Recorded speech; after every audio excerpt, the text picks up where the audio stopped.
tutagenze neza z'agaze gutuma yambere twakinye tubona amahirwe twayatsinda ajyamo indi kipe iratsinda rwose abaratsinda bose ni aperi batsinze ajyamo ikipe yindi iratsinda tubona neza cyane rwose dusoza turagira ubutumwa ngenera abafana muri mesi z'uko zose zishize mwatwaye shampiyona uno mwaka nabwo mushobora kwitwara muri no kwitegura kujya mu matsinda uragira ubutumwa ngenera abafana noneho bitubwire no ku bakinnyi bashya baje urabona ko ari abakinnyi kuko bazabageza mu matsinda Champions League icyo nakubwira cyo nawe uzavuga biyongera uko banganaga biyongera nk'abandi baze basapotinga ekipe natwe abakinnyi uvuze bashyashya baguze ni abakinnyi bose ni abakinnyi beza umukinnyi wese uri muri aperi ari kuri revo yo gukinira aperi icyo nakubwira cyo bizagenda ku itariki 17 umukino kwa Dynamos tubiganye mu mukino mufata gute abantu bazi ko muzafesinga piramide ni umukino tugiye kwitegura neza ni umukino tugomba gutsinda kugira ngo yaba ari shampiyona yaba ari amarushanwa tuzakina tuyinjiremo tumeze neza ubwawe n'igipimo nyacyo iki cyane rwose Thank you so much.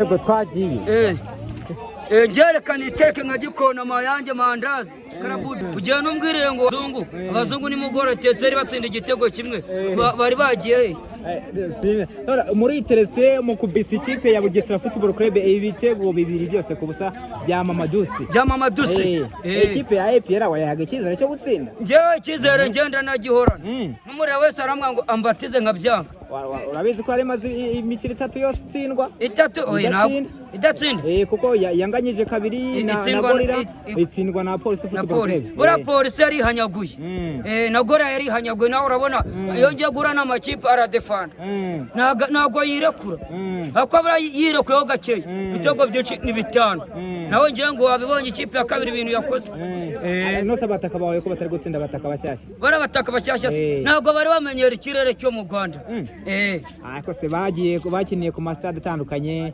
bakina kuri Peresade bakina ku Ishirongi baje hano Bugesera nta gitego bari batsinda urabona bazabikora mu minsi iri imbere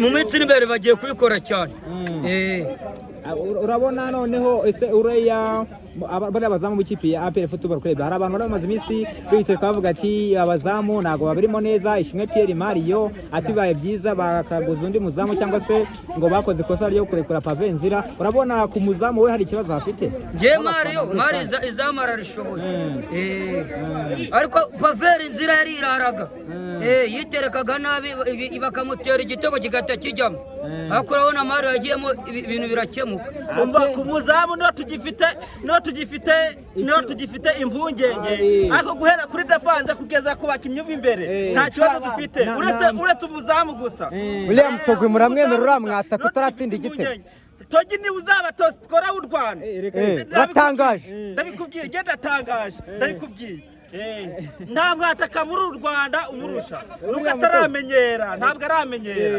yego William Togwe urabona azatsinda igitego ikipe yitwa Power Dynamos cyangwa se Pyramid Shimya sahubu mutwitege ibi APR tugiye guhura na Pyramid bwa gatatu none uko bizagenda Pyramid yagiye bakuramo keshi burya sibuno bro burya sibuno zahinduye imirisho ntabwo sozishije twadufitemo abakinnyi badashoboye ubu twazanye abakinnyi bashoboye twazanye Omedi twazanye Cyone kibanuka twazanye Memeri Dabo twazanye Madusi burya sibuno none se kutavuga rutazamu Togi watarashari Togi turamwizeye mu mwanya mureke kupreminga umwataka wacu azabikora abantu bashinga mureke nawe ntacyo ureka tubane abantu bashinga APR gusimbuza abatoza inshuro nyinshi akaba ari mpamvu ngo ushobora guhora wenda itagera kure cyangwa se ikurwamo n'ikipe ya Pyramid ngo kubera kuguma bahinduranya umutoza uno mutoza bamwita Taleb Ibrahim uramuha icyizere cyo gukuramo ikipe yo mu Barabu iwabo cyane rwose icyizere twebwe turagifite cyane rwose. mwebwe nimuha umwanya umutoza afite ibyo ari kureba mu bakinnyi biwe. n'abandi baba bakeneye umwanya rega kugira ngo iminsi 41 yatanze yaragiye uyu munsi ubwo undi kurikiyeho rero mutwitege rwose. mwabibonye ko umukinnyi wese ari kumuha amahirwe yo gukina urumva piramide twitege ntabwo ari nka mbere ibintu byarahindutse izakubaga ingoma zahinduye imirisho bro urumva izakubaga niki cyahindutse kizatuma mwishima ni nko kongeramo abakinnyi kandi nanone bino bitego biri ntabwo abakinnyi baramenyerana ngo bahuze urumva wabonye ko guhuza haracyarimo akantu ko kujijinganyaho ariko tuzajya kugera kuri piramide tuzakina na Paidamos urumva niyo tuzahita tubona noneho ikipe izica piramide bro ntabwo ari nka mbere ingoma zahinduye imirisho kandi gutanga message ku mukeba yabimenye nzamubaga arabizi nawe wowe undi watangaje ngo 11 n'abazungu zayi gomba ni yagori nta kintu kiri Ahmed Serazabica we kuko Tangwani yabivuze ira ni gomba ni yagori tanga ubutumwa kubareye dutwara igikombe cy'amahoro twafashe uriya wasiri tumwambika po mu kanwa twamwambitse po ntabwo yigeze aba muri stade ntakwitege 11 ngo ni abazungu zayi bagira gute ntabwo mburemiza Asante sana murakoze cyane ku kiganiro tugiranye mutuganire ibintu byinshi ubwo ikipe ya IPR mu mikino ikurikira kazakubitana n'ikipe ya Paidamos ni ku mukino on a fait une 40 jours de préparation physique avec quelques matchs et c'est ce match-là, c'était la fin de la préparation foncière de l'avant-saison. Je félicite les joueurs qui se sont donnés malgré la fatigue. Ils ont gagné 2-0, c'est très important pour nous sur le plan mental. Et puis, bon voilà, nous on prépare la semaine prochaine, on va préparer le tournoi le 17 et préparer le match de Pyramide, Inch'Allah. Dans la compétition des CAF Champions League qui est encore avec Pyramide, moi, j'ai eu beaucoup d'expérience dans ce Champions League. Un match se joue sur le terrain. Nous, APR n'est pas un petit club, c'est un grand club, une grande équipe, grands dirigeants, un grand public. On va jouer nos chances jusqu'au bout. On va jouer nos chances dans ce match à partir du mois de septembre. On va être tactiquement bien, on va être submotivé et on va, parce qu'ils ont joué 3 matchs, ils ont gagné 3 matchs. Maintenant pour l'APR, c'est un match revanche. Donc on va entrer au match avec notre force, le mental, le physique et le système tactique, Inch'Allah. Tous les fans d'APR, il n'y a pas les confiances parce que Pyramide, il a éliminé 3 fois. Pour moi, quel sont tes messages pour les fans? Mon message, il est clair. Le football, c'est 90 minutes, ce n'est pas une science exacte.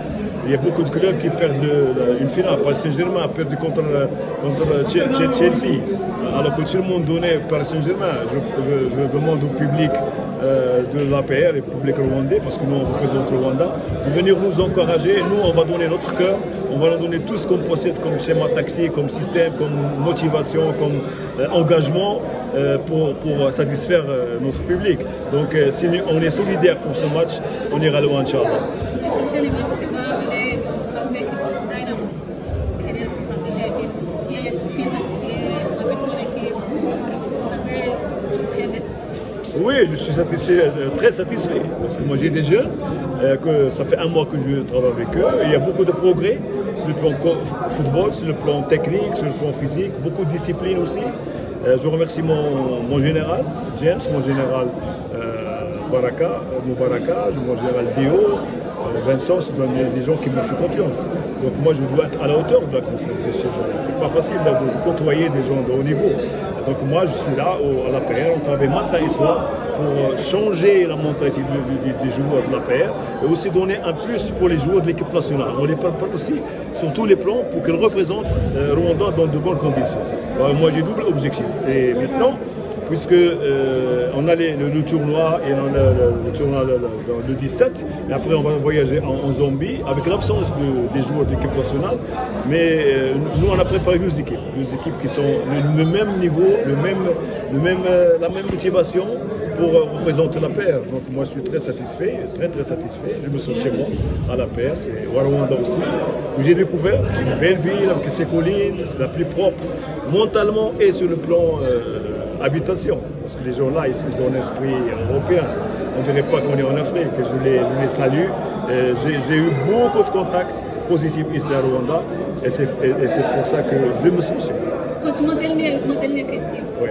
Commentaire pour l'attaquant Amadouci. Qui? Amadouci. 15 buts dans ces matchs. Commentaire. Tous les joueurs sont au même niveau. Moi, je n'ai pas de différence. À l'entraînement, je ne fais pas de différence. Il y a des tests physiques, il y a des tests techniques qu'on fait toutes les semaines. Et ceux qui sont en forme, au niveau et qui sont prêts, ils jouent. J'ai 22 joueurs, ils sont prêts. Et même j'ai encore 2 absents. Il y a Pacifique qui a eu la malaria hier. Il y a le joueur d'Ouganda qui a perdu sa mère. Il vient des condoléances de sa mère d'Ouganda. Je ne peux pas le faire jouer parce que c'est pas entraîné. Donc bon, voilà, on a un système professionnel. Ceux qui méritent, ils jouent. D'ailleurs, vous avez vu, il n'y a pas de différence. Une équipe a joué, très bien joué, une équipe a gagné. C'est le football. Donc si on part avec ce principe, la paire, Inch'Allah, aura un très bon avenir.